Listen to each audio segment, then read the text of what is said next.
Good afternoon, everyone. Thank you for being with us today. Thank you to EFMD and Rima One for organizing this series of webinars. My name is Benjamin Stewart. I'm the CEO of Rima One, and I have the luxury of having four great speakers this morning and great participants. So we have Helen Matich from Monash. Piet Note is from Stellenbosch in South Africa. Simon Potts is from UniSA in Australia. And Gillian is from Nanyang Technology University. So I'll first let everybody present themselves quickly. Maybe we start with Helen. Yeah, hi everyone. I'm Helen Matich. I'm from Monash Business School in Melbourne, Australia. My role is Senior Manager of Performance and Quality Services, which accreditation sits within my portfolio. Thank you. Piet? Hi, good morning everyone. Piet Note, University of Stellenbosch Business School in the southern tip of Africa. You see Table Mountain behind me. And I've been the Dean of the school for the last 6 years, and we have a so-called triple accreditation quality assurance processes. And I will end my term, if everything goes well, by the end of September this year. Gillian, sorry. Hi, good morning, everyone. Gillian from Nanyang Business School, Nanyang Technological University. I'm currently the Associate Dean for Faculty, and I also oversee the accreditation in the business school. I was formerly an interim dean before. Thank you. Simon? Hi everyone, my name is Simon Potts. I'm the Accreditation and Quality Assurance Manager at the University of South Australia. We have just recently been through our EQUIS reaccreditation and our AACSB accreditation, so I'm just recovering from that process, and I wouldn't have been able to get through that without the fantastic support of the Australian and New Zealand Quality and Accreditation Network, which I'm very honoured to be the chair of their executive team this year. Thanks. Thank you, Simon. So just a few notes to start. This webinar is the view of four professionals. This is not the view of EFMD in regards to accreditation, but it's four people that are going to give their view from their point of view in their institution. As much as possible, we want to engage the audience, so please feel free to ask questions. The chat is open, the Q&A is open. I will monitor it and I will push a question. We have a list of questions that we want to address, but we really want it to be interactive, so please feel free to ask any question you might have. So the first question, and I'm looking at Helen for answering first. What is the value of international accreditations? Yeah, thanks for the question, Benjamin. I should have said in my introduction that Monash Business School is triple accredited. We've had EQUIS and AMBER since 2006, and we got AACSB in 2013.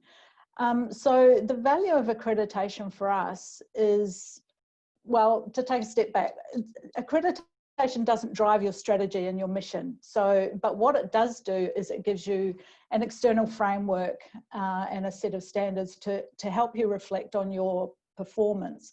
So we're very clear at Monash about what our strategic goals and mission are. And key to that is having that external focus. So for example, our mission includes the statement that the standing of our flagship activities will be verified by the most esteemed international arbiters of quality. And we consider the accreditation bodies to be those esteemed arbiters of quality. So we use that external lens. It's objective, it's informed by best practice around the world, and it's collegiate. So we get really great advice from peer review panels, and that feeds directly into our continuous improvement. And I'll just give an example of that kind of advice. We're the biggest business school in Australia, and some of our departments are larger than entire business schools elsewhere in the world. And about 10 years ago, it was actually an EQUIS PRT team. They pointed out that we needed to become more than just the sum of our parts. And that was really significant advice, and we took it. We invested in significant organisational change, and we established Monash Business School as an entity to really bring all the parts together, and accreditation has been a really key driver for that. So it's helped us to encourage an outward focus for our operations and really get our staff thinking beyond just academia and university links, beyond Melbourne, beyond Australia, and really focusing on industry engagement. And that's helped us make a bigger impact across the Asia Pacific and globally. So, you know, we really value the community of accreditation. It's very collegiate. As I said, we share a lot of best practice, and aspiring to excellence and learning from each other inspires all of us on this journey. Thank you, Helen. Pete? Yeah, I think I first have to say I'm a traditional academic. So I did a doctorate, became a professor. So from a very young age in your academic career, you understand the value of peer review. When you write your PhD, there will be external examiners. When you submit an article to a journal, there will be blind peer review. So the whole idea that an academic institution and the activities of that institution is peer reviewed is deeply embedded in the tradition of the academy. And for me, accreditation is nothing else than peers coming to review, in this case, not an article or a PhD, but the whole school activities. That's why I really prefer the whole school kind of accreditation, because it looks from your facilities, your corporate connections, your students, and not only a program, although obviously program accreditation also has its value. So for me, firstly, it's an academic exercise to ensure that we get the best views to ensure quality. Secondly, if you're not in the dominant north, and you sit 10 hours flight away from the traditional strength of business schools in Europe, United States, and Canada, there's just no way you can build an international reputation without accreditation. So it does have the value of providing some assurance to people sitting far away, and in our case also in the rest of Africa, that when they do make the effort to come to us for either a short visit or a semester visit or a full registration, that in international terms, what you will find is you will find a quality. So it's an important thing. But I must say there's also the negative side to it. It's not all positive. If you live in a context where your mission is very much locally relevant and social impact driven, some of the substandards in accreditation may not completely gel in with what you think is important to do for your business school now. And living in Africa and South Africa, we have to navigate that quite carefully. We don't want to shun international oversight, but on the other hand, we can also not allow, and I use strong language here, a colonial mindset to determine what we do. We still need to retain our autonomy. We've got a job to do in Africa and South Africa. If that clashes, then that's the way it is. But for us, and because of the shift in international peer reviews, a much more freedom to allow your own mission to determine your accreditation standard. I think we've had a very positive journey overall. Thank you, Benjamin. Thank you, Pete. Gillian? Yeah, okay, thanks, Benjamin. So maybe just a little background about the business school that I'm in. We were first accredited back in 2003 for EQUIS, and also in 2004 for AACSB. As you're all aware, Singapore is an open economy, and so the university has a target to get as many as up to 70% of our students to be placed regionally as well as globally, not only for exchange programs, but also for internship programs. So initially when we started off, it's therefore very important for the university to be able to form good international collaboration partners, partner universities, and also for employers that are situated regionally as well as globally. So with that, we started off the EQUIS accreditation, the AACSB accreditation, because that really is a quality benchmark of assurance. It's a quality assurance benchmark. And once we are accredited, we are able to tell our partners, our employers that we have this certification in the international business community. It helps us to facilitate to get good partnerships and collaborations. So on top of that, of course, the accreditation is, as I think pointed out by Helen and Pete, it's a very solid, I would say, solid, rigorous process that helps us to really conduct a critical self-evaluation of ourselves. We're able to evaluate what are our strengths so that we can leverage on our strengths. We're able to also surface out what are some of our weaknesses and how should we go about to address some of these weaknesses. And then we are also able to surface out some of the threats as well as opportunities. How do we turn our threats into opportunities? And the accreditation panel that comes and visits us is a panel of very well-respected professors who are normally in senior management in their universities, and these are well-respected, well-regarded universities. And so, of course, this gives us a lot of access to consultation and advice from experts panel. So basically, quality assurance process has facilitated our international collaborations. It has also allowed us to enter into the Financial Times as well as the Economist rankings. And I think we are very happy that we are reasonably well ranked in some of those rankings. So with the accreditations and the rankings, it has helped us to attract some of the very good students to come to our program, as well as some of the good faculty to come and teach in our programs. Again, we have a very international group of faculty.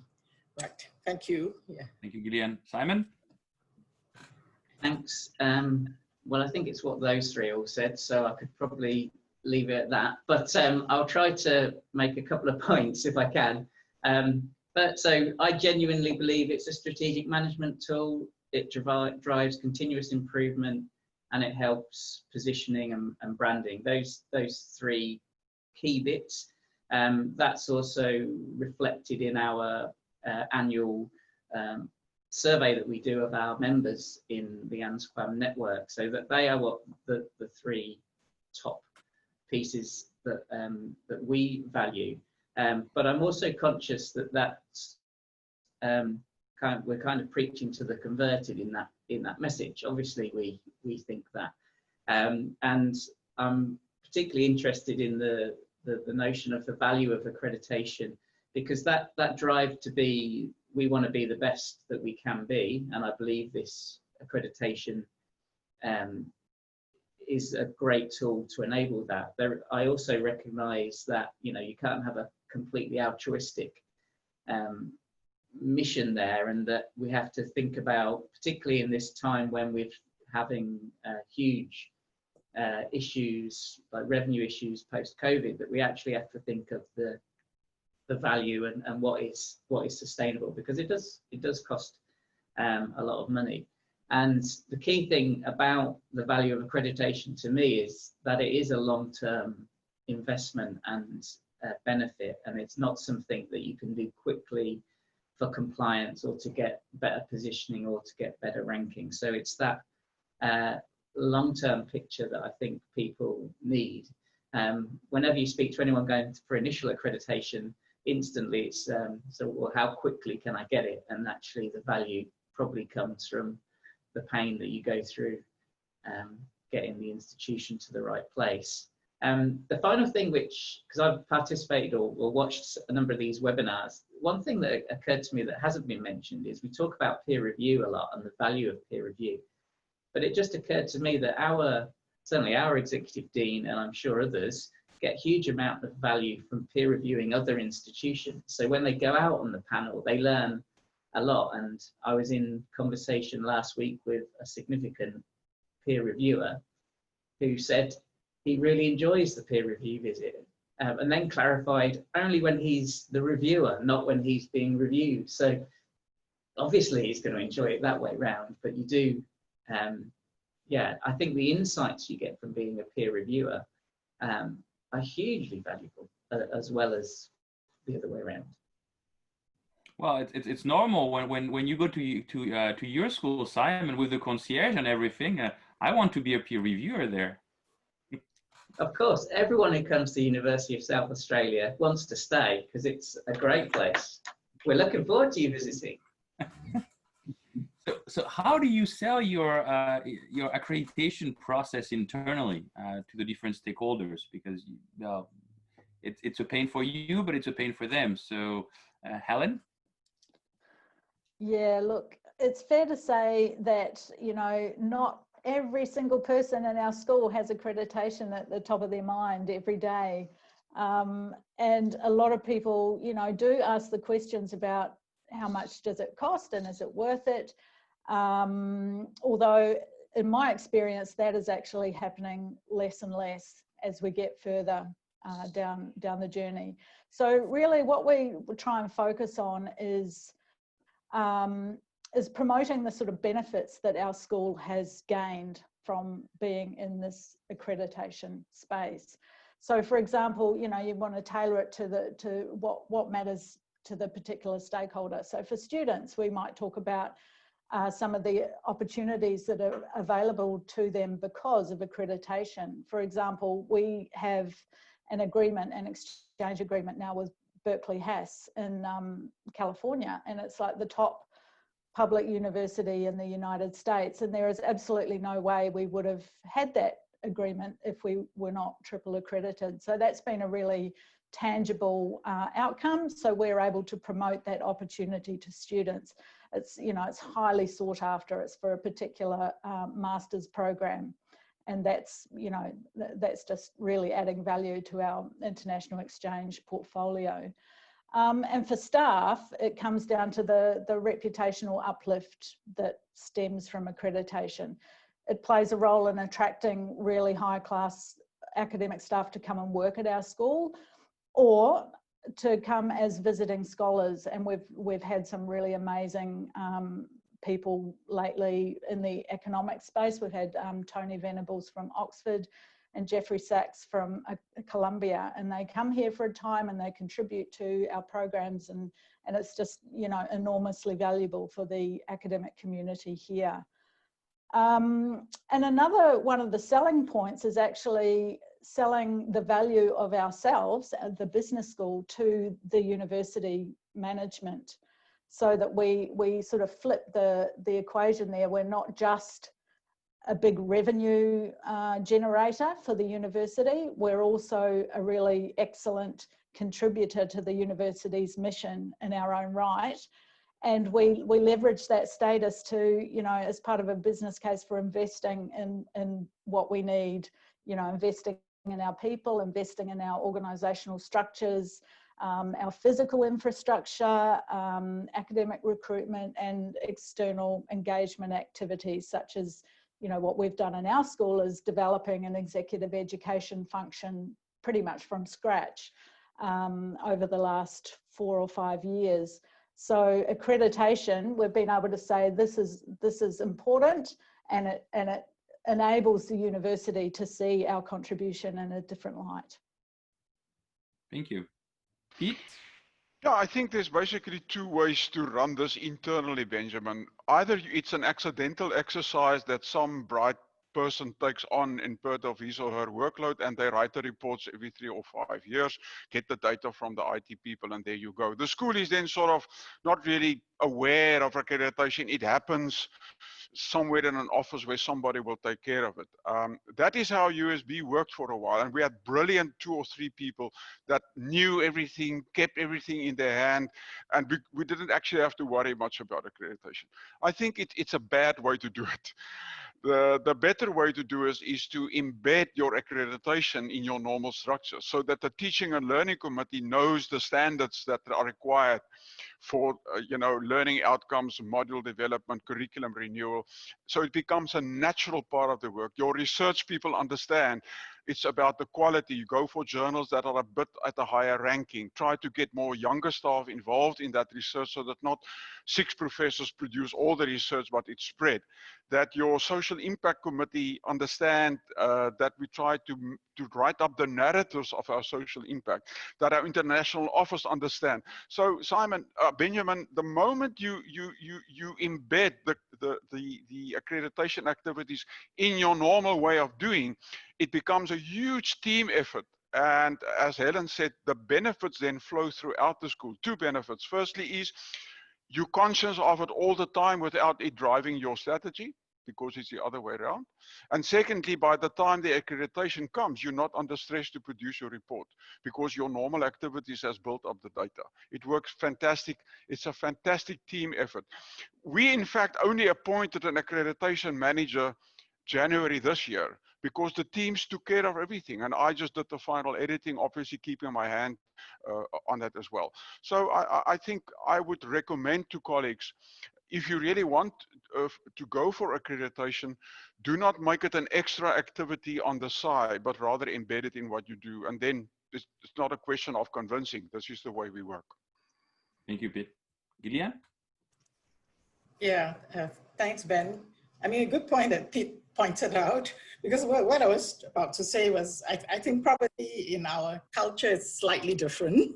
Because I think as all of us know, like what Helen pointed out, first of all, we need to understand what is the motivation that's behind doing all this, doing the accreditation. And it's important, like for example, the program associate deans, we say we need to be involved in it so that at least that helps you to attract your students. So we need to be able to sell it to the program deans, because if you have a good quality benchmark and you are accredited and people recognize you, your rank or whatever, then that helps to bring in good quality students. So that's for the program office. So it's probably speaking to different people, and also the fact that, because as I mentioned earlier, Singapore is a very open economy. We don't have enough jobs here in Singapore. We need to, most of our people go out into the region and work. And so that's why it's so important for the university to be well accredited.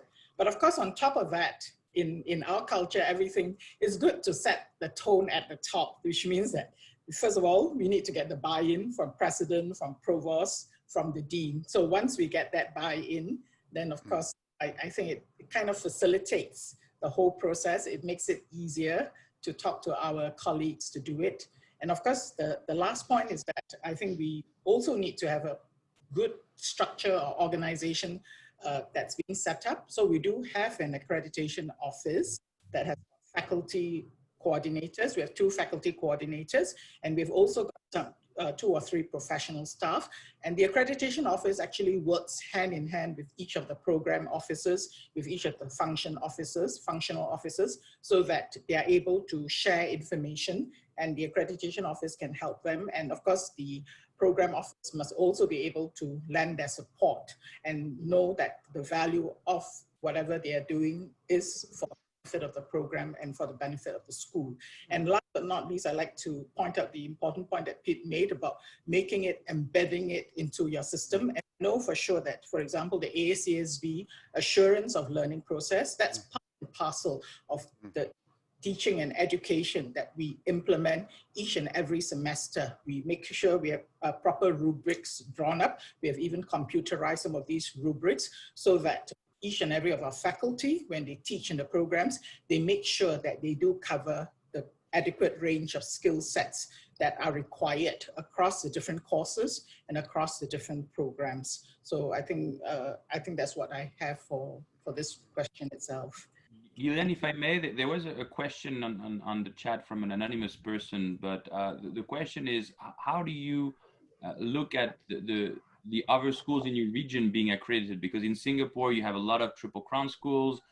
Pete, in South Africa, you're going to have Cape Town, you have GIBS that are going for international accreditation. In Australia and New Zealand, you have a fair number of Triple Crown schools. So how does that competition with your peers in the region going for multi-accreditation are influencing you in this process? I think what we do is in Nanyang Business School itself, we actually honestly we went through the process of whether we should do a 3rd accreditation, but basically we are doing only 2 right now, which is EQUIS as well as AACSB. And the reason why we came to that decision was because, you know, as you know, there is a lot of work that's also involved, but also at the same time, we kind of felt that EQUIS and AACSB were the 2 big ones that were required to allow us to not only to do a critical self-evaluation assessment and of ourselves, but also we also needed the accreditation so that we were able to enter the Financial Times as well as the Economist Global MBA, EMBA rankings.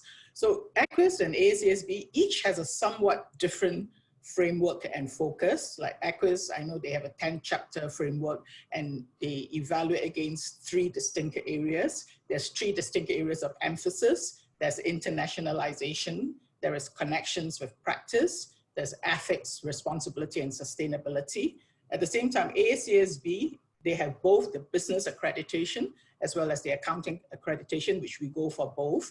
And again, they demand evidence on continuous quality improvement in 3 vital areas: engagement, innovation, and impact. So we felt that these 2 accreditations already holistically actually covers quite a wide range. So because of that, we went through these 2 accreditations, and we normally time it so that we do it around the same time, because a lot of the work that we do for one can be used for the other itself. And so the question on how do we look at, sorry, Benjamin, the question was how do we look at schools, is it? Who are accredited in your region. in the region itself. So of course, most important, EQUIS and AACSB accreditation, that's what we look at. Of course, the other one is each of the country would normally have their own, I would say, some kind of positioning of the different programs. Like for example, in China, we have a huge market from China. They have a list of universities that are well ranked, well regarded. In the Asian region, in the ASEAN region also, these are the bigger, more established universities that are normally accredited also. I think also in China, a lot are getting into AACSB and some into EQUIS accreditation. So we do look at some of these schools, and it's important to us when we talk about international collaborations and partnerships, the positioning of the school, the ranking, yeah. Benjamin, I think from an African perspective, we don't share this highly competitive spirit that you find in some of the European and North American schools, that, you know, I have to get 3 accreditations so that I've got 1 more than my colleague next door. We simply live in a society where the need for management education is too large for that petty kind of, you know, USB must be the queen of Africa, that nonsense. In fact, we use some of our stronger schools, and you name them, and they are our friends, to help other schools to become accredited, because if you can get another EMBA accreditation or a CMAN accreditation or an AACSB accreditation in South Africa or Africa, it enhances the management education of the continent and obviously of that specific country.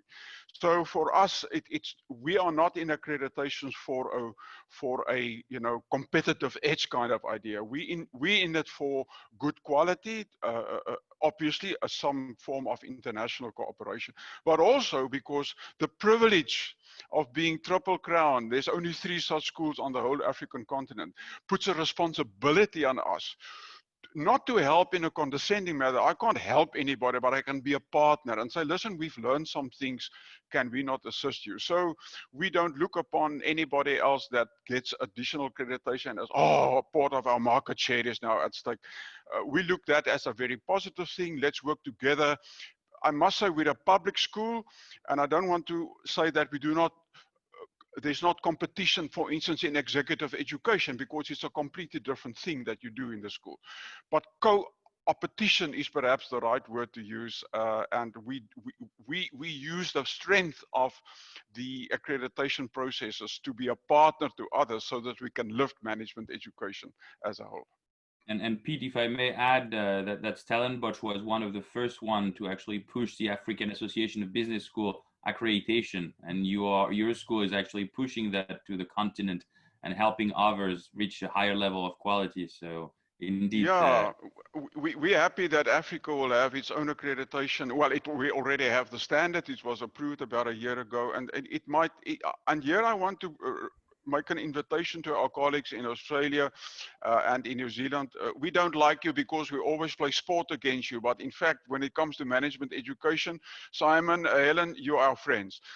What we would like to see is whether some of the schools in Europe and our colleagues in Australia and Singapore also come to us and say, wow, your standard has a very strong emphasis on contextual relevance, which is slightly different from others. We would like to become apps accredited. We would love to have you on board. And the whole idea, Benjamin, is it's a spirit of let's make management education better. The world is in so much trouble at the moment with COVID and post-COVID.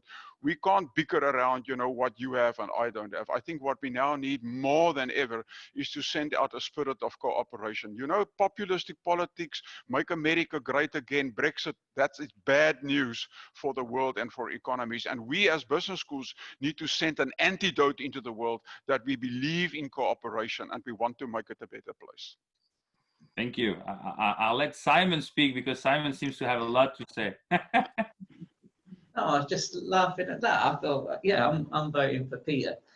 From a ANZQAN, the Australia New Zealand Quality and Accreditation Network perspective, we are about raising the quality across the board, really, and it is a hugely collaborative group where we share and support one another. I mean, like I said at the start, like when I started with 6 months to go to write an initial self-evaluation report, I wouldn't have had a hope if I hadn't been able to connect into this group, and the support and the openness of the peers there has been fantastic. And you'd be very surprised how it's not considered a competitive environment at those meetings, which are a bit of a, I guess, accreditation's anonymous.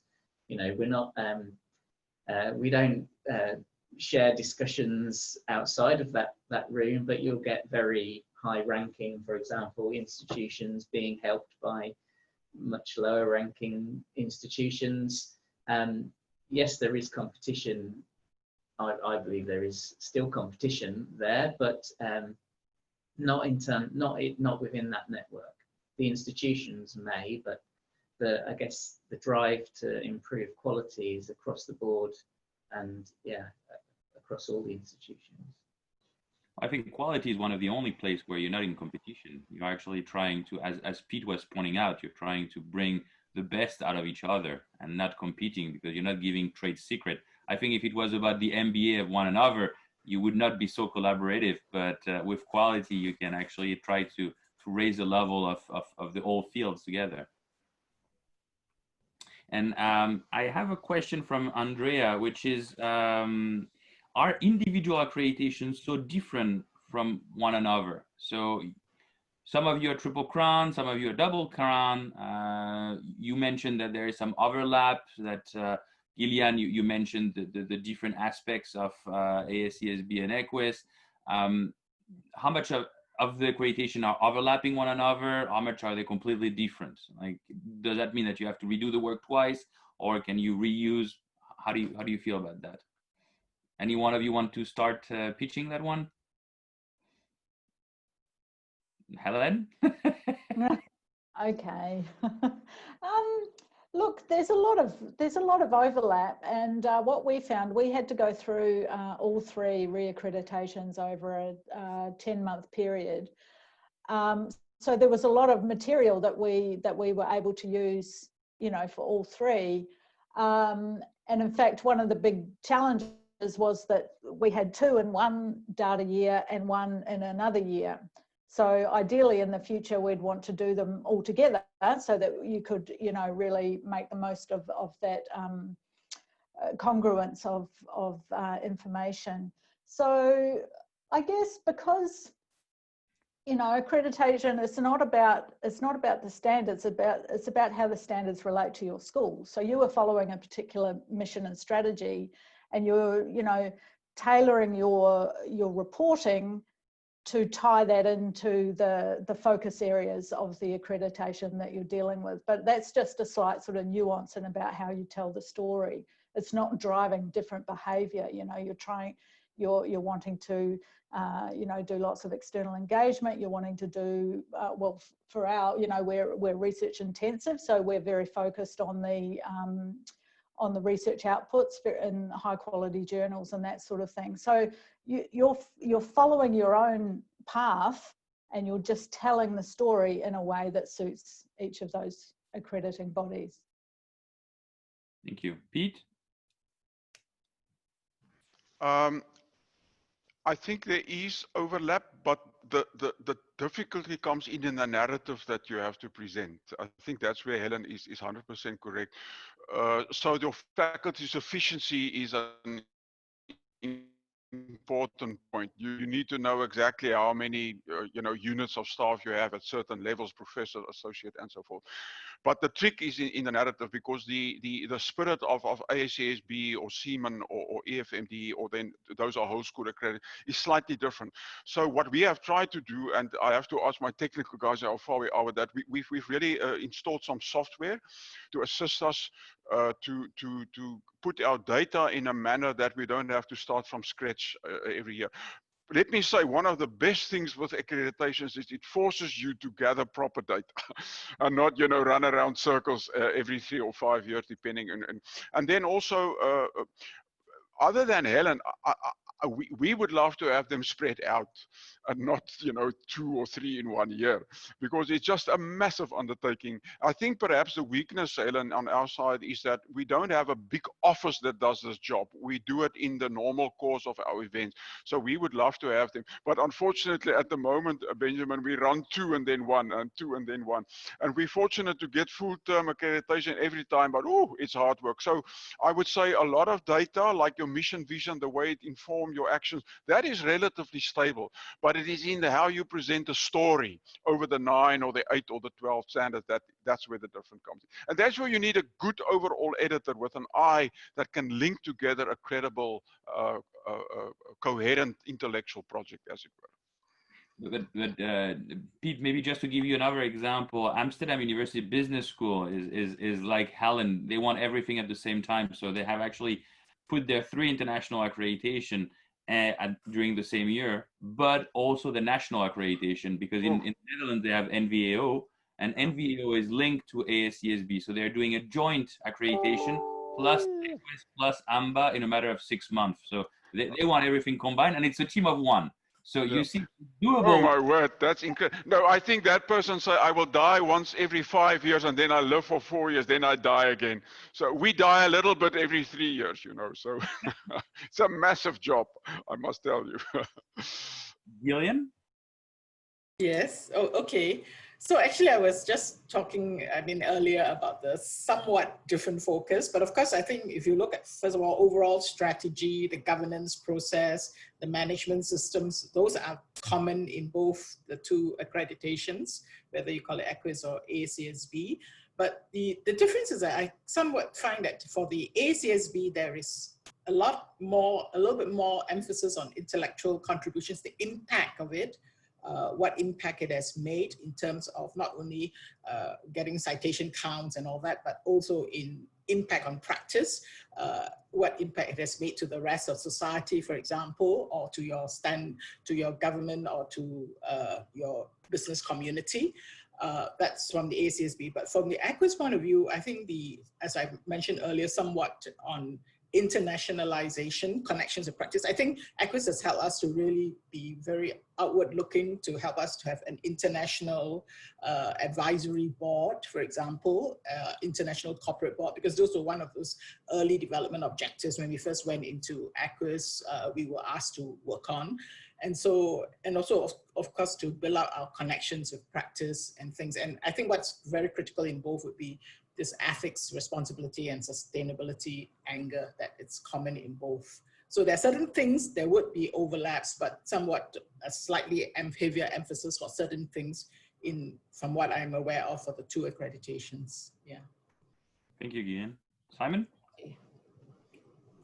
Well, I think there is overlap. So having a double accreditation doesn't double the amount of work, but they do have very distinct elements and strengths which you get a specific value from. And so I do think that the both, or AACSB and EQUIS together, most certainly are of huge value to a business school. I'm not sure about whether doing it all at once or staggering it, because I've heard 2 different perspectives. We opted to go for both within a fairly short period of time. And that was based on advice from a peer at another institution. Didn't literally say, you know, you can just change the sign on the base room door from AACSB to EQUIS, but you would really benefit, like there is such a benefit from doing them in very quick succession. But at the same time, I've heard people say that actually keeping the momentum of the continuous improvement and the driver of change going and having it staggered, say, every 2 or 3 years, actually keeps the momentum and keeps the engagement, bringing it back to the engagement question. So I guess a challenge for me now is around keeping it on the agenda of the school now that we have 5-year accreditation for both. And I'm just picking up on noting there's a comment or a question there around keeping it on the agenda. So if I may, I'll just sort of blur into that question. But so for our school, right from very early on, I was invited to attend the executive meetings, which was really significant to me because I had to learn very quickly all about the standards and the processes there, but learn very quickly about the school and the institution. Me being in those meetings and part of those discussions meant that I was learning a lot, and I could be locked in the basement to write the reports if necessary, whilst it's not the best approach. But equally, it meant that I could be I was going to say annoying voice, but I won't, perhaps not the annoying voice, but I would constantly be introducing elements of quality improvement into that discussion. And I specifically use that word quality improvement because I try my best not to say, well, accreditation says this, because I guess my point of principle is that, and this is often how I've engaged staff, is that we shouldn't really be doing anything because the accrediting body tells us to do. We do it because we think it's the right thing to do in order to achieve our goals and to satisfy our stakeholders. So,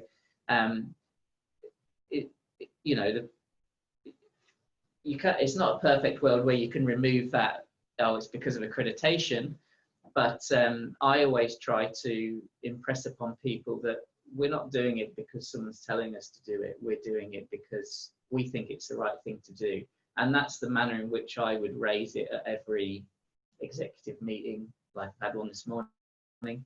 And so I did my bit in there again over, I knew it was something within the standards, but it was positioned in a way of how can we do this better.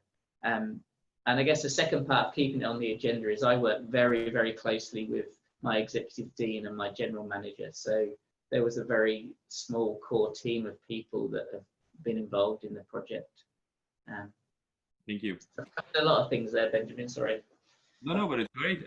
Just for the others, we have a question from Rachel that Simon started answering, which is, aside from embedding quality within the day-to-day operation of a business school, can you give some specific example of how you keep quality and accreditation at the agenda in your school?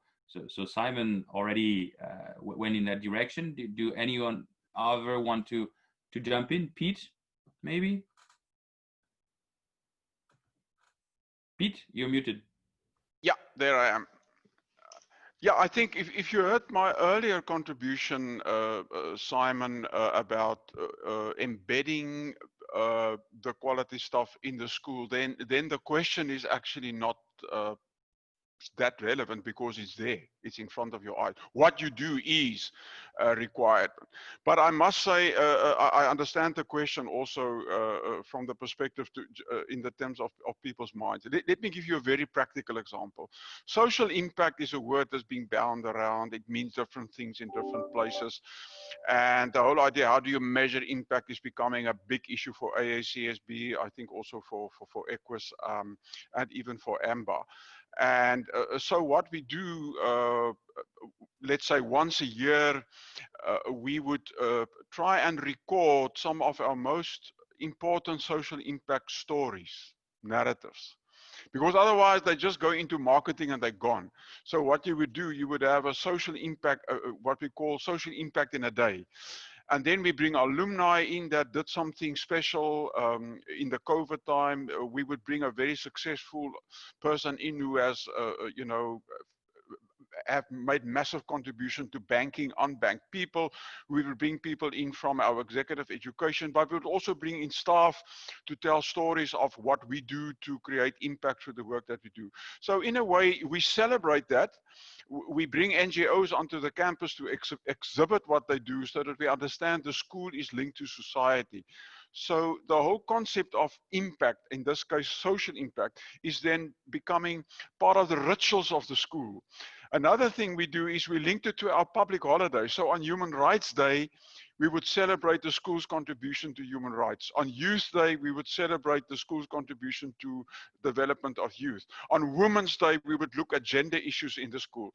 So Benjamin, in a way, it's like a spirit of, it's in your DNA. You do it all the time. And then once in a while, you remind them, listen, guys, what we do now is important because we will record this as part of our submission to whoever will come in the next round. So in that way, you make it fun as well. It's not, oh, this accreditation dragon above our heads.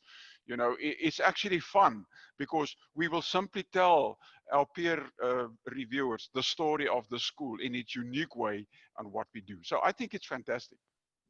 Thank you. Gillian? You muted. Yeah, sure. I think an example of how quality it's being embedded into our, for example, teaching and learning systems, because I'm just giving an example, like AACSB has this assurance of learning to make sure that your students really learn at the end of the day. So we have a set of task skills and people skills. And so right now, for each and every day that when we engage our students, when we design the curriculum, before the start of the semester, we have to make sure that each of the courses will incorporate certain types of task skills they want to develop in their students, like critical thinking and so on, and what kind of people skills you want to incorporate into your curriculum, interpeople skills, presentation skills, interpersonal skills, teamwork, and so on. So the task skills like critical thinking and simulated synthesis thinking and so on. So these things are then looked at not only in each and every course, but the associate dean that's in charge of the program can then look at it holistically to make sure that the different programs that we have do have an adequate set of helping to the students to develop their skills, whether it is task skills or people skills. Then the second aspect is in terms of research. I think we are part of a major research intensive university where top tier publications do count for promotion and tenure. So again, this is also kind of emphasized in our accreditations, whether it's EQUIS or AACSB, where we do list some of the journals that have been, some of the research that has been published in top tier journals, and also the type of impact that the research has made. Like I mentioned earlier, it's not only impact in terms of people, scholars all over the world citing your research work, but also impact to practice, impact to the government, impact to society. So there is that practice element. So that's why I say part and parcel of some of the standards, all the standards that are required, and what is required to do the accreditation is actually part and parcel of what we have to do as teachers, what we have to do as researchers, and so on, part and parcel of our faculty life. Thank you, Gillian. Helen?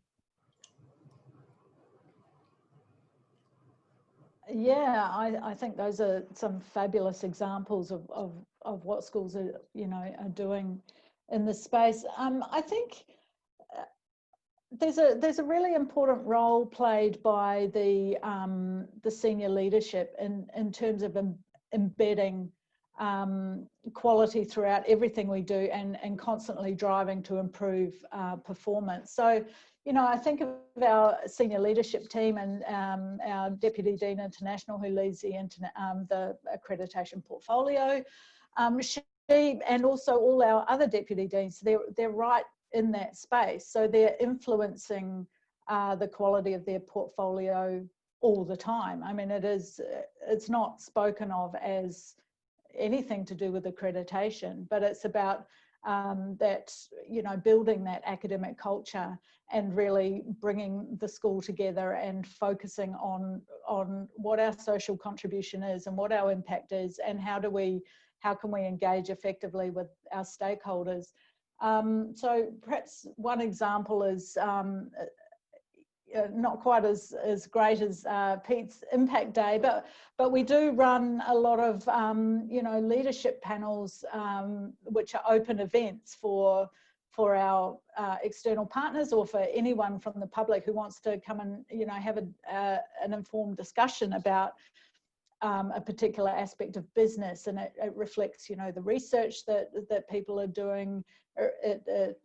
You know, we talk about you know, what teaching we do in particular areas, but it's about building a community and demonstrating your quality and how that relates to your stakeholders, and that's a constant process. I think on the more sort of the more operational side of things, as well as accreditations, we undertake course reviews every year. So every course goes through a sort of a 5-year cycle, and that's an internal Monash quality assurance process. And like accreditation, we bring experts in from other universities to conduct a bit of a review. So that's a rolling cycle. So while we have these big accreditation events every 5 years, and, you know, Pete's right, you're nearly dead at the end of them, so you want to get them all over and done with in one go, or that's my philosophy. We have these smaller things going on all the time, so it's a sort of a virtuous circle of quality, activity and peer review, you know, going on all the time. Benjamin, may I ask a question to the other colleagues on the screen? I have to go in about 6 minutes. I apologize for that. My question is, how activist should we as business schools be to shape the standards, and not wait for somebody in Brussels or in Florida to tell us? And if you ask me today, and that's not important what I'm going to say, but just if you ask me, what should be in standards for the second decade of the 21st century? I would say there must be very clear commitment to climate change. So we want to see some standard on ecology and your carbon footprint, and it must be measured. If you force me to exactly tell you what my staff complement is, then you can also force me to exactly tell me what my water and electricity usage has been in the past year, and my many travels that I flew around the world, inter alia to Australia, the beautiful place where Simon is. The second matter is the World Economic Forum tells us gender inequality in the economy is still an absolute scourge on the scene. What have you done over the last 4 to 5 years to increase gender bias, decrease gender bias and increase gender? And the other issue that is going to destroy the world if you don't do something soon is the massive growth in inequality in the world. So don't worry about the 3 points. All I'm saying is, Benjamin, my parting shot would be, remember, accreditation bodies is us. They're not there. We are members of them. And I would like to see us to be a little bit more activist and to work on issues that are relevant now. I really think to count research outputs in the 21st century is still important, but that's not going to affect climate change, gender parity, and less inequality. Thank you, Pete. Pete, there is a question, and just before you go, if you want to give your insights on it, accreditation is a starting point for a lot of institutions of the quality journey, not an end. Yeah. Would you have some best practice to share on that? Yeah, I think you, if you're not accredited yet, it is absolutely crucial that you get an outside person to assist you on the journey. You become so involved in your own school that you don't see your own weaknesses and also not your own strengths. And what we've done, we've either consultant bringing people in or make use of the mentors that are available in most of the accreditation bodies. Has a fantastic pool of mentors, and they do this work sometimes free of charge. They do it because they just love the job. So I would say that is very, and secondly, your IT people must work very hard to build the correct data sets, because it's a really haphazard thing if you do everything by hand. And then I think you should then, as Gillian said, and Helen and Simon, you should then start to conscientize your staff and say, our aim is in 2 years' time to become A or B or C, and work the school towards that point. And all of you are right. If I as the dean is not committed to this, it will not happen. There is something like leadership drive in this as well. Benjamin, for what it's worth, those are the things that I would advise schools to do. It's good to be accredited. I can tell you now, don't worry about rankings. Become accredited. Thank you very much. Thank you, Pete. So, Helen, Simon, Gillian, who want to first answer the question of Pete? Since when can the panelists set their own questions? I wasn't aware of this. I guess, first thing to note is I think that Pete was saying that he loved accreditation so much, and that he's also willing to provide advice for free. So he's gone off the webinar now, but I think everyone could send him a message and ask him for that free guidance now. Maybe just one thing, Simon, is Pete is going to be, I think, joining EFMD as a senior EDAF person as of when his term in Stellenbosch is finished. So you will have him as an EFMD person soon. So you will be even more able to ask him questions. Oh, wonderful. In that case, we can rewrite the standards as well. We can give him input into that based on what he said there. I think in responding to his question, I'm not going to go into I guess, some of the details about things like what sustainable development goals might or might not be in there. But for me, it's really about a principles-based approach. And I know that AACSB have consulted quite significantly on their new standards, which is a move in that direction. But for me, I think that principles-based approach is really important, and they shouldn't be sort of prescribing necessarily what a school does or doesn't look at, or how it does it. And I think that's been one of the frustrations for me, where they are becoming, where they are a little bit prescriptive, particularly around the data bit, which I won't go into right now. But yeah, I think that's where I would support the standards, to put it as a principle and allow the school to say in their context, this is how we take that, and this is why it's important to us, and this is how we measure it, as opposed to adding more and more specific items. And I think for ANZQAN, and Helen, I'll pass that on to you as well. One of the things that you both mentioned to me was, and when I was also in your meetings, where all of this notion of internationalization, and how for you guys internationalization is quite different than from European schools. And Pete was actually pointing in the same direction, saying like we need to address it differently. So the standards show a way, but we cannot really be the same as a French school that can be international just by flying 1 hour. For us, it's not possible. So being able to address this change in this local setting. Yeah, and I think, like, if you think, sorry, Helen, I was just going to say that in the context of COVID, that like where people potentially aren't going to be travelling as much, that's a real factor. I mean, the Australian, New Zealand schools are set up to show how internationalisation includes that, but it is a raft of other things as well. Sorry, Helen, you go for it. Yeah, no, that's okay. I think I was thinking about what Pete said, and you know, I just think his passion for the space is just fantastic, and I think he's going to be a really great addition to the EFMD team. He was a reviewer on our EQUIS reaccreditation last year, and you know, just the energy that he brought to the space was wonderful. And I think what he said made me think that it's up to us to really think about why we exist. What do we do? What do we contribute?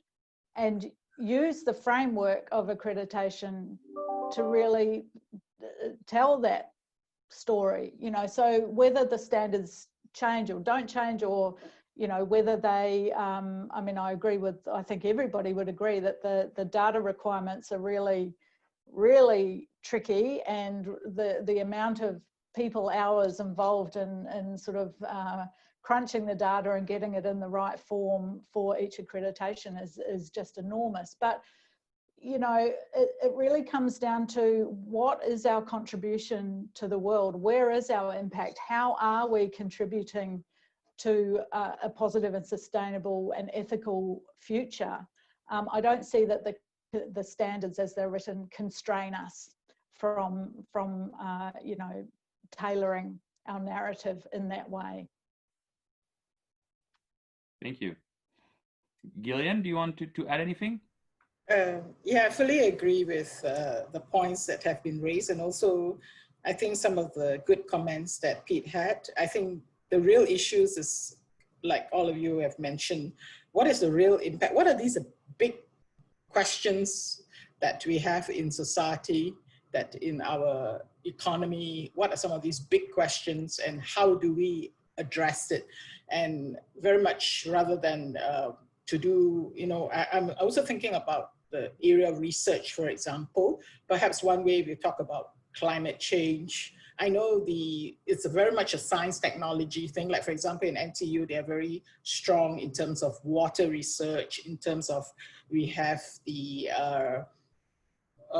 what do you call it? It's the Center for Catastrophic Risks and things like that. So a lot of it, that's why I think from the university's perspective and also from our government's perspective, they would like us to probably if we can, as a business school, to work together with some of the people in the science technology to push some of these research that has been found in the climate change or in catastrophic risk or forever, whatever, and look at what is its impact in society, and how do we address some of the big challenges in society itself. So for us, it's more like we are driven by science technology as because we are within a science technology leading university, but how do we leverage on those strengths and apply it to the business community, apply it to our day-to-day living and so on. So it's drawing on, I mean, there's a lot of research done on some of these big issues, big challenges in society, and how do we apply it in the business school and in the industry as well as business community. So I think that's where if we can make some of those linkages on interdisciplinary type research in whatever, I mean, I would say in your standards or in whatever, that you can see how we can address some of these challenges. So I think that's basically what I have to mention here. Thank you, Gillian. Simon, did you wanted to add anything? Well, I was just going to ask, Benjamin, aren't you involved in the EFMD standards review? Yeah. Well, I don't know if you want to share. Helen's boss as well, I think. Oh, I didn't know if you wanted to share anything, because I hadn't, like, I've heard a lot about the AACSB standards consultation, but I hadn't heard about the EFMD process. Well, the big difference is that where AACSB make a big change, so every X years you're going to completely change, and have you seen, and as you know, because the quorum has been reached for AACSB, so the new standards are on, they will be applicable as of next year. They have made a huge change between 15 to 9 standards. They have merged some of the old, so 15 and 2 have been merged in standard 3, 8 is now 5, so they made a huge change. I think EFMD is changing on a more year to year basis, so they have a lot of changes happening. They are also adding new things. If you look at that EFMD with internationalization, impact is really embedded in the EQUIS standard as well. And they are at the moment working on digitalization. So digitalization will be one of the new things also in the EQUIS standard. So there is a lot of change, but I think where AACSB make the change on big, huge change every 5 years, EQUIS is every year putting a bit of new things in the standard. So the approach is different as well. But no question to me. I'm the one asking questions. And actually, I was not going to ask that question just because you asked me that question. I have a question just dedicated to you, Simon, which is coming from an anonymous. I'm sure you know who the person is, but Simon, can you please expand on the concierge role and how this fit with accreditation and strategy? Oh yeah, okay. So I don't know who it is, but I listened in on the Americas webinar, and they were all talking about having a concierge available for the peer review team. Which was whenever it was, a few days ago, and I thought that was really interesting because we at University of South Australia have a dedicated concierge role, and in fact, part of the investment and redevelopment of our business school here is all about being much more student and stakeholder orientated. So basically the building redevelopment is kind of centered around this concierge function, whereby people, anyone that comes in, it's the front door to the university and is treated like a customer. So the role that we have here, and then the business student hub, which is a dedicated area which has the program directors embedded in it, did actually come out of EQUIS accreditation recommendations. And so we were actually looking at having a much stronger orientation around student support and including our mentoring and career development areas. So the concierge that we have isn't specific to the accreditation review, but it just happens to be really valuable. And when you've got an event, and a peer review visit is one of those, where it really sort of shows just the value of it, because the skills and the resources that you need to go through the accreditation process. I mean, the big observation to me is running the event of the review, which is huge, more pressure than my wedding, those set of skills is completely different to the data analysis and the report writing, or even the engagement with the executive on the strategic stuff. So you really do need dedicated resource and skills to making that review visit to be a great experience. And it's a kind of celebration, or for me it was a celebration of all the great things that the school has done, and having that concierge function and that customer approach really helped that. Did that answer the question? I think so. And just maybe to highlight what you were saying about the Americas, it was an example coming from, I think it was Getulio Vargas in Brazil, and they're in Sao Paulo. And the problem for them was to say, if we have, so they took a concierge just for the accreditation momentum. And it was mostly because of the stress of getting the team on site.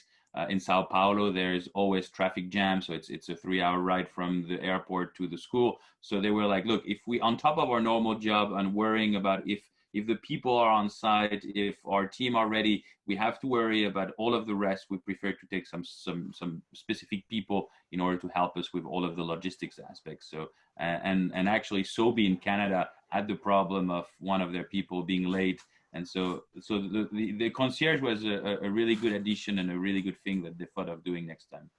Yeah. What if I just can add? One of the panelists on that session said that the peer review team changed their schedule the night before, and then didn't go to the session with their significant external stakeholders, I think. Yeah. And, I mean, talk about that's the worst case scenario for me during a review. I think, to be honest, I think it was a bit out of order to do that the day before. But you know, that business school has brought in their significant stakeholders, and then how they managed the expectations around that was really difficult. What that peer review team did to that school. Anyway, on a tangent. Helen, Gillian, about logistics and how you manage the logistics when the peer review was on site. Do you have anything, Gillian? Oh, okay. Probably, I think as I mentioned earlier, we do have a dedicated accreditation office with 2 or 3 professional staff and some faculty, 2 faculty coordinators. So normally for each accreditation review, prior to that, they will be busy working on the reports and so on. Then after that, when it comes to the accreditation visit, the accreditation, I think from whether it's AACSB or EFMD, they would probably liaise with the dean first as to who are the peer review team members. We normally, I think the EFMD and AACSB normally suggest some names, and then what we do is the dean will then look at it and see whether the names are okay and so on. So of course, we have the accreditation office will then communicate and liaise with this group of peer review members. And I think it's very important. I suppose like in Asia, this is part of the Asian culture. When we get visitors, we invite visitors in. We want to make sure that they live in a nice hotel, they are well fed, they are happy with a lot of the things that are going on, and they have enough time to work on the reports. But of course, prior to that, of course, it involves a lot of work that we would have to work with the different groups of stakeholders to identify who are the stakeholders that we want the peer review team members to meet with. So I think it's very important, because I think the whole accreditation process probably culminates, ends at the end of the day with the peer review team visit. So we would just want to just make sure that everything is well organized, it's well planned. We identify the right stakeholders to meet with the accreditation team. And also very important that we also update each and every member as to who is meeting the peer review team. For example, we do give them some fact sheets so that everybody is on par with whatever it's about the business school itself, and also the reports that we have written, at least the relevant sections of the reports.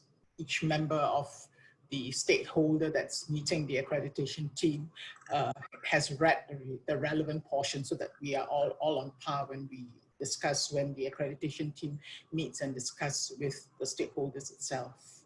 So I think that's basically, it is a process that involves quite some work, but it's just a 2-3 day visit. So we just want to make sure that things are well planned, well organized, so that the whole peer review team can go on smoothly. Yeah. Thank you, Gillian. Helen? Yeah.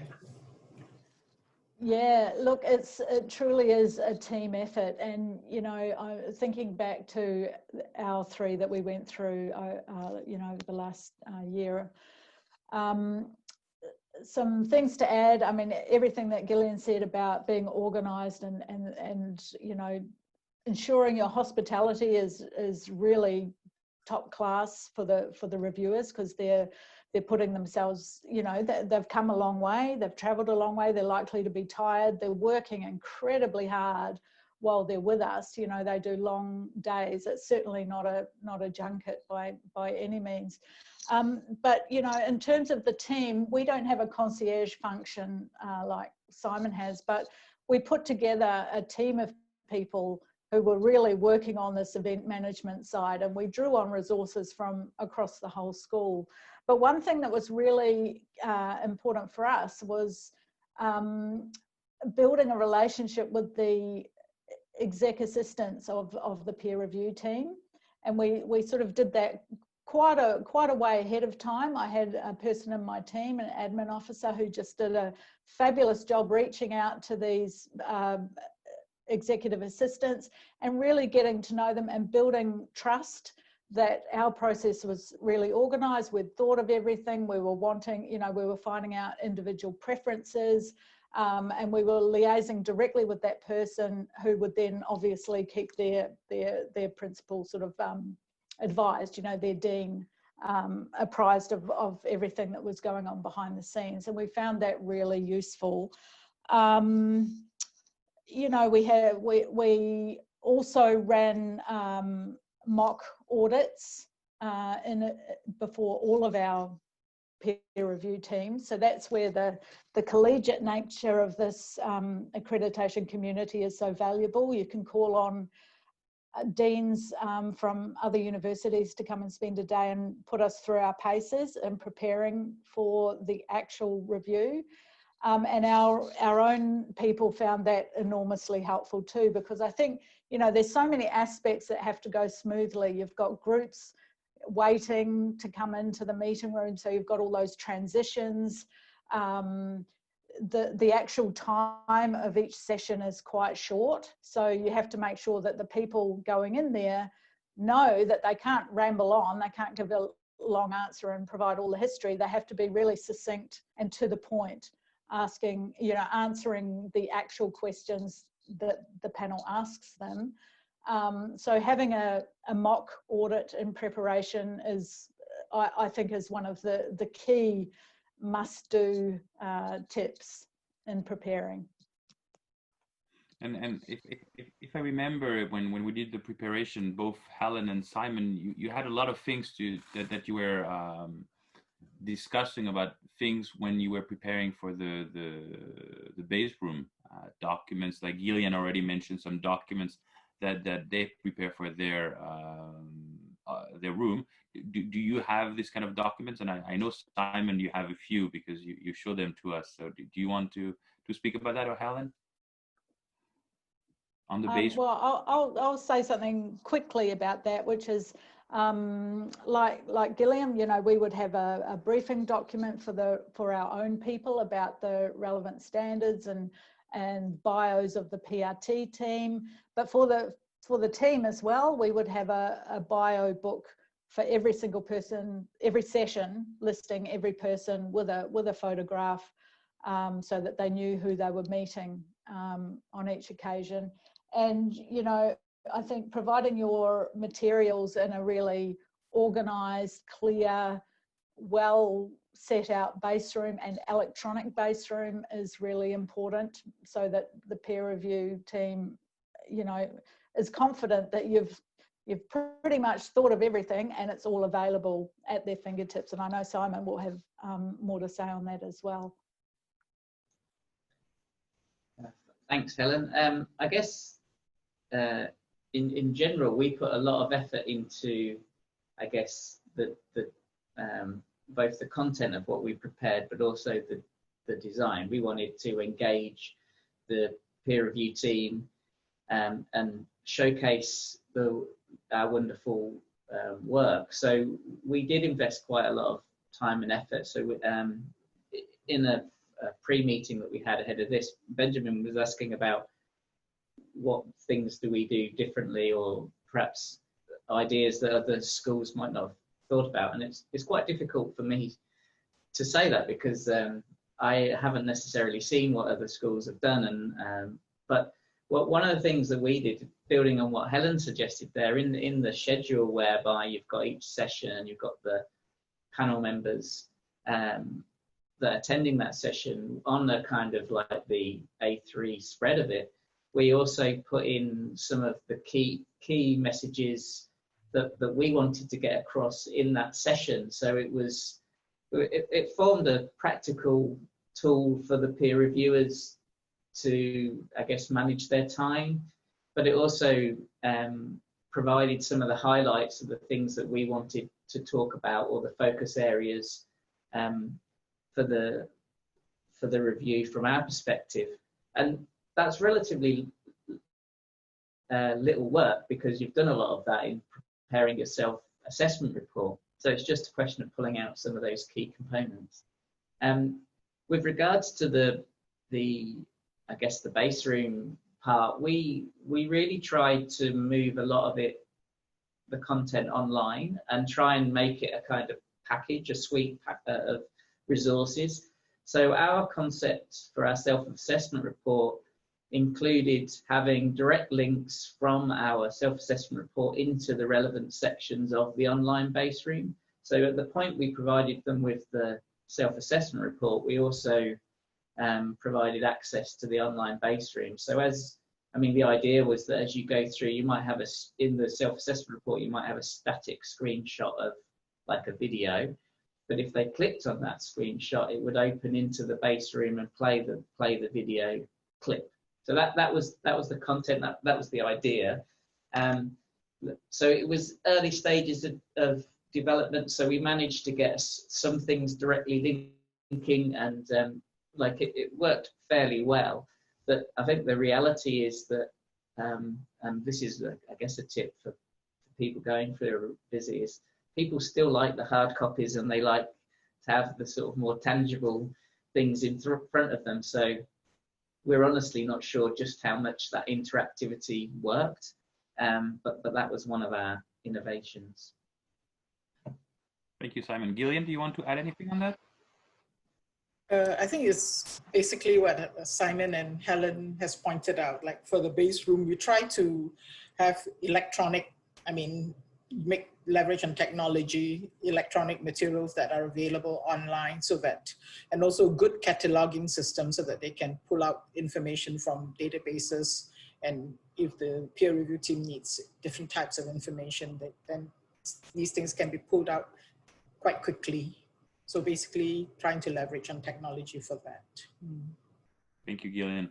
I have a question on the Q&A, and I'm just going to ask it.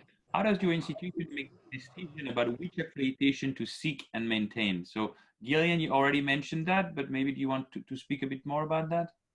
Sorry, sorry, Ben, can you repeat the question again? Yeah.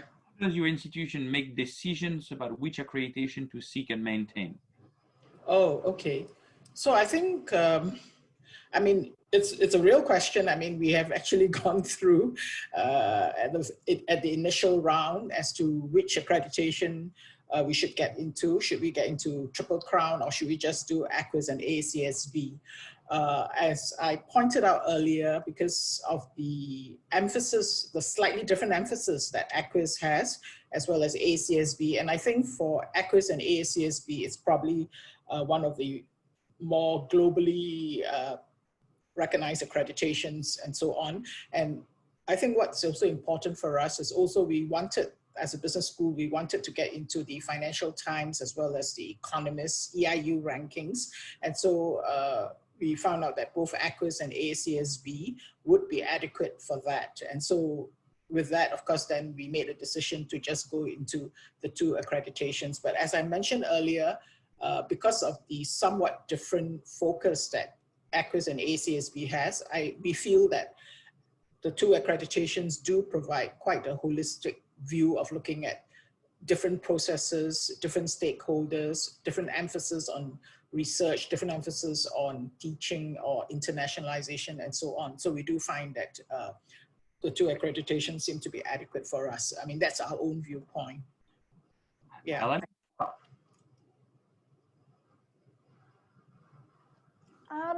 I'm not entirely sure, because I think those decisions were made before I joined Monash, but I think the key thing for us going for all three was to get that market differentiation.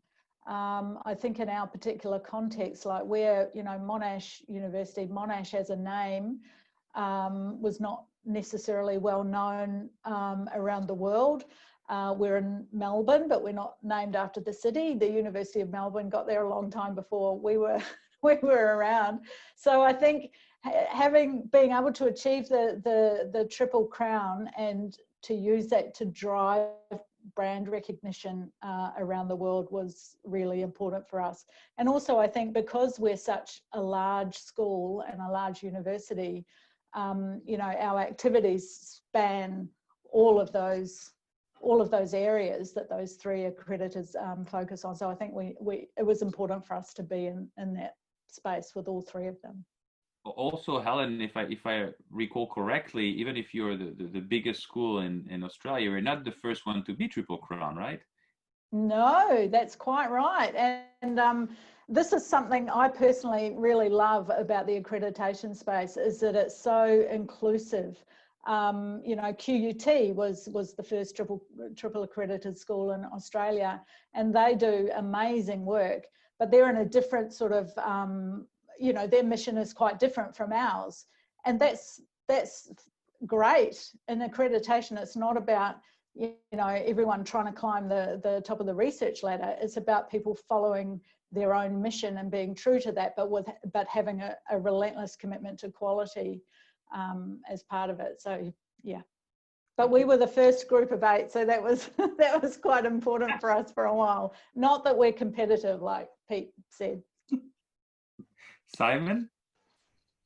Well, I should say the decisions about our accreditations were made before I started. So we're a little bit unusual in that we had EQUIS before we had AACSB, but I don't know the thought process behind that. I guess the principles by which we look at accreditation is looking at what value they're going to deliver, and the most significant one to us is that they still allow us to be innovative and agile and not restrictive in any way. So I think, you know, we've looked at other accreditations and determined that they're not really going to add any extra value and may actually prove more limiting than anything else. The one that I am very interested in is the one that Benjamin, you advised me about in terms of the Chinese Advanced Management Education Accreditation. So I'm quite interested to read a little bit more about that and think about that, particularly with, you know, we're here today with an Asia Pacific focus. We've got the huge, and now since our African representative has gone, we've got obviously AACSB with an American origin. We've got EFMD with the European origin.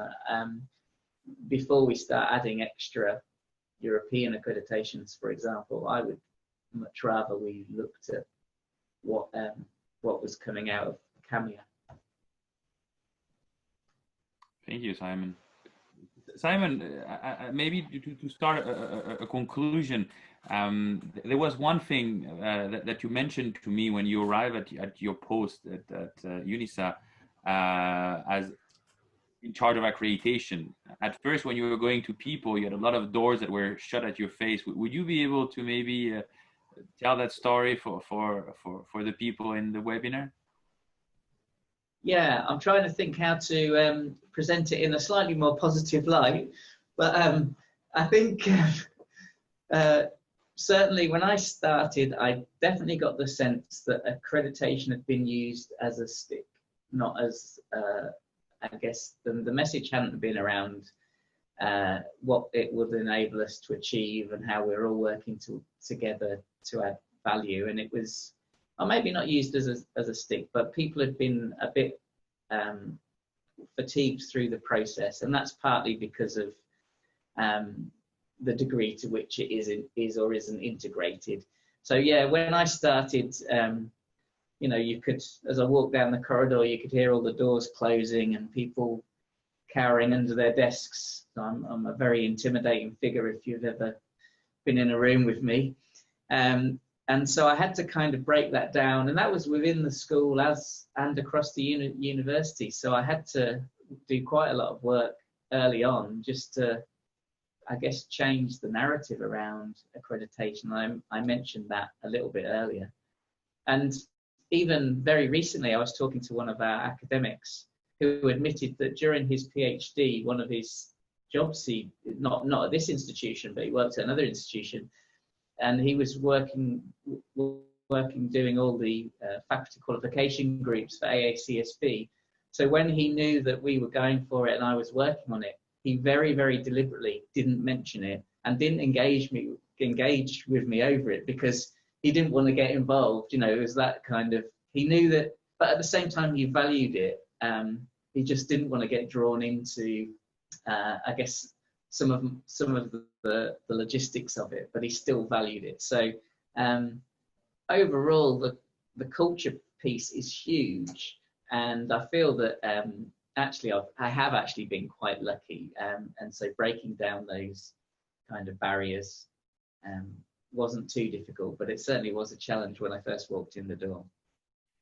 Gillian, Helen, would you have an example that you would want to share on your views of well, as Simon just put it, an example of what his story about accreditation journey in his institution? Would you have something to share on that? Helen? Gillian? Sorry, Gillian. Gillian. Oh, okay. I suppose, yeah. I mean, after a while, I think the initial phase of getting accredited, I mean, because, okay, we were all very positive about these are the value, the benefits of it. But that was the first time we have now been just reaccredited the 4th time. So it has been like since 2003, quite a long process. So of course, I think I would say we tried all kinds of ways to, for example, to write up the peer review report. So initially we thought that, okay, we'll get the professional staff in each of the program office, in each of the functional office to take care of some of the things that they have for accreditation and to help us write the report. But lo and behold, when the deadline drew near, nobody looked into it, nobody bothered to, I suppose because they were so busy with their day-to-day activities, day-to-day running of the programs, day-to-day running of the function or group that they have. And so because of that, well, it was quite a kind of a last-minute urgent little crisis that we had. So in the end, we really got to set up the accreditation office with the faculty coordinators. And so the coordinators really had to reach out to the associate dean, to the program office, and offer help. And so, of course, because of that, the report was then done fairly quickly with professional help, as well as engaging the staff from the different program office and functional office. So we did try different ways of writing writing the peer review report is not something that everybody in the program office is excited about. And so these are some ways that we can do if we can offer professional help and have some dedicated resources to help each of the function to talk about some of the challenges they have or some of the strengths that they have, plus how do they overcome some of the day-to-day problems and so on. So I think it helps with dedicated resources. So that's our experience. Thank you, Gillian. Helen? Yeah, sorry, I mixed up my microphone before. Look, I'd just say, the sage advice is read the manual and make sure you know what is required. There is an apocryphal story around Monash about a peer-reviewed team once turning up and asking to see the base room, and the base, the concept of the base room was unfortunately not one that the school was familiar with at that time, and that involved a lot of panicked last minute work, which is not ideal. So read the manual. Thank you. I think our time is up. So, well, thank you so much for your time today. Thank you, Helen. Thank you, Simon. Thank you, Gillian. Thank you, Pete, even if he's already in another meeting. But thank you so much for your time. We will have the video available to everyone. And also, we have still the group on LinkedIn QAA that is monitored by EFMD. And if you have any question for the panelists, I'm sure they will be happy to answer them offline. Thank you so much. Have a lovely evening and speak to you soon. Bye-bye.